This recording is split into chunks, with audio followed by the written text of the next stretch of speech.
Oh my gosh, I've never been to Quebec. I mean, I've slept with men from Quebec, but I've never actually been to Quebec. This is also awkward. I didn't realize that this was larger, that the screen was larger. So now I'm just going to quietly remove the toilet roll from the screen and just put that down because that is really, really awkward. So I was like, ooh, that's so awkward that I like, you can see that because I was like, maybe they'll think I'm in like this fabulous studio, but then there's a roll of toilet paper. Maybe we'll just put it back so that way it adds some ambiance to the room. I mean, it's comedy during a pandemic, so I feel like anything goes, right? Let's see. Oh my gosh. What can I talk about? Well, let me tell you a little bit about myself first. My name is Oscar, and I am an out and proud gay man in New York City, obviously doing comedy in a bathroom with a toilet roll. But I am a feminine top, or as I like to call it, a blouse. One of my favorite things is like, I'm not like a fancy blouse though. I'm a very much, how do I say this? I'm kind of like a TJ Maxx Burlington Goodwill blouse, right? Like that's where you are. So like when I go out on dates, I usually like to tell people they're Goodwill hunting. Hey,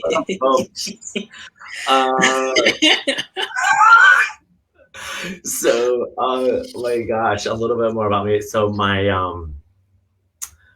I'm adopted, and my mom is Norwegian. My adopted mom is Norwegian, and Norway's great. I feel like Norway's a lot like Quebec, but I'm pretty sure you guys have better food than Norway. Okay, like their idea of spicy, like I don't know if you've ever had Norwegian food. If you've ever eaten oatmeal without any milk, dry, that is Norwegian food. Like their idea of spicy is mayonnaise, okay? Like their idea of spicy is avocado mayo. Like that's like, ooh, right? No, it's true. My mother gets heartburn from unsalted butter. That's how spicy intolerant she is. I also think my mom hates me because about 2 years ago, my mom let it slip that they really wanted to adopt a girl. So they legit were like, we adopted a girl, but she got adopted. So we got you as a consolation prize.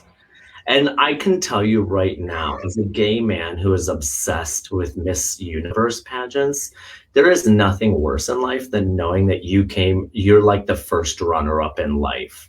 When someone's like, hey, by the way, this person won, they're getting this life, and you now can kind of get the runner up version of life. And you're like, really? The fuck is that?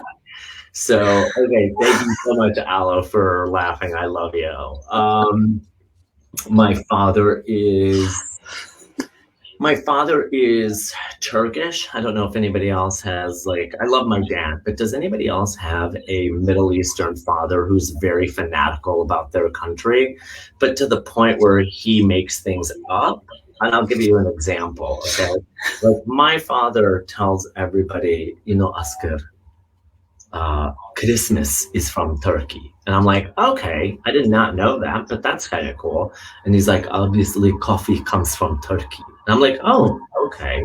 And then he's like, oh, by the way, Apple products, they are from Turkey. Like, I want to probably say no. And then he's like, the show Schitt's Creek? That is. And I'm like, okay, Dad. Yeah, first of all, now you're lying, all right? And then when I came out to my dad and I was like, Dad, by the way, I'm Turkish. He's like, so that's not Turkish. Okay, that's not Turkish. And I'm like, motherfucker. My father has turned me into a drug mule.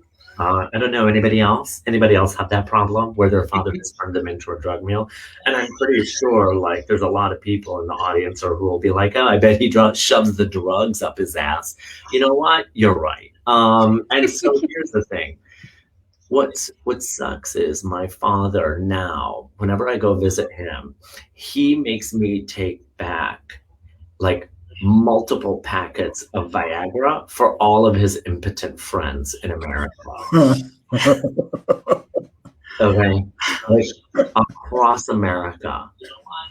And here's the thing, as a son, I don't mind, but as a gay man, knowing that your father makes more men hard than you is disturbing. Okay? Like, knowing that your father is making more men erect than me is probably the most devastating thing in your life. Like, when I came out to my dad, little did I know that he was going to be a bigger hoe than I was, figuratively and literally. Like, geez. My gosh, what else? I recently found out that I am Iranian. And I can tell you that I didn't know that I was Iranian because I keep saying Iranian, and people are like, it's Iranian. I'm like, I'm gay. I don't give a shit. And they don't give a shit about me. And so, like, here's the thing. I found, like, I love Iran. I think it's a beautiful country. But I've been doing some research, and their TV programming is literally the worst. Like, they have some of the worst TV shows ever. So I have decided that I am going to bring RuPaul's Drag Race to Iran. Okay? Now, obviously, we can't call it Drag Race because women can't drive. So what we are going to do is call it RuPaul's Competition for Men Who Will Die Infidels. Okay? So RuPaul's Competition for Men Who Will Die Infidels is, I'm trying to come up with 4 drag names, and I want you guys to help me, okay? So the first name is Anita Hagel. The second one is Saddam So Sexy. The fourth one is Kamala Toe Harris. And then the third one is Kamala Toe Harris, and then the fourth one is Libya Majora. So I know, I love it. It's amazing. And people are like, well, if everybody's wearing burqas, how are you going to know who's lip syncing? And I was like, by their eyes? I don't fucking know. These are jokes that I'm still working out. So I appreciate you, Jeff, for letting me work that joke out. I miss sports. I miss the gym. I really do. I mean, I don't miss going to the gym. I just miss going to the low self-esteem room. There is nothing better than a free facial massage. You know what I mean? But I miss sports. And that's the thing is, like, I miss playing sports. And one of the things that I do is I play gay volleyball, or as other people like to call it, Mickey Mouse volleyball. Because that shit is just the most hysterical thing in the world. And people always ask me, they're like, well, what's gay volleyball? How is that different from volleyball? And I was like, okay, here's how it works. I want everybody to close their eyes. And I want everyone to imagine 100,000 screaming teenage girls at a Justin Bieber concert, screaming, crying, yelling, throwing their underwear everywhere. Okay. Now I want you to take all of that and have it come out of 6K men, including the underwear throwing. Okay. That is gay volleyball. And some of my favorite team names, like, I love the team names version, and I feel like straight people need to step up their game when it comes to team names. So, like, when I play, my team name is Oscar Myers Wiener. And then there's a penny for your thoughts, THOTS, for the older folks in the audience. The Tucson Teabaggers, the Neverland Ranch Hands. And then my favorite is there was this entire team of Jewish guys, and they were hysterical, and their team name was Anne Frank's Hide and Go Seek. It was awful, but they could do it because they were like, we're all Jewish. So I was like, all right, well, I'll let them have that, right? I don't know. It's fine. I'll probably get canceled after this, Alo. I don't know. You can tell me. And so I don't know. Jeff's like, I'm never having you on my show again. I'm like, that's fine. It's okay. I love you, Jeff. Let's see. What else do I want to work on? Oh, you know what? I will say this. Dating is hard. I've met someone recently, and I can honestly tell you, it's disgusting. Like, I don't know when people get together. Like, love is disgusting. Like, the only reason The only reason I want to be with someone is to get divorced. And that's because my friend has a divorce law firm. And when he does gay divorces, his motto is when you reach the end of the rainbow. So, which I love. Right?